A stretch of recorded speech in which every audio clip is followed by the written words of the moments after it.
Magandang araw sa lahat. Actually, this video happened many years ago. Papunta kami sa bukid para mag-overnight stay. Kasama pa namin ang sister namin. At sad to say, kinuha na siya ni Lord. I miss you, Alming. Ayan, bukid namin. Sa gabi, naka-campfire kami sa labas. May apoy nga, di ba? Para maibsan din ang lamig. Masaing lamig sa bukid. Naka-experience din ba kayo? Yan, nagluluto pa ng hotdog. Yan, nasa picture na yan. Yung mga pamangkin ko at anak ko. Nag-enjoy talaga sila. Kami rin.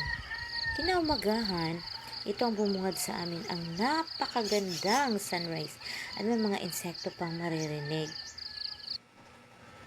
Kuha yan sa bakuran namin.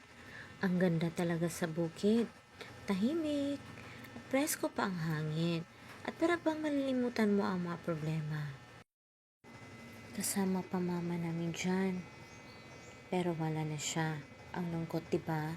Kinuha na siya ni Lord. I miss you, mama. Nakatingin pa siya sa paligid pagkagising niya. Naaalala na lang namin ang mga magagandang memories kay mama. Tingnan niyo sa picture, din niyo makikita ang nasa malayo. Dahil nagfa-fog yan. Hitik na hitik ang puno ng sampalok sa tabi ng bahay namin. Sobrang tamis pa naman. That time, pauwi na kami. Enjoy na enjoy talaga kami, guys. Thank you for watching.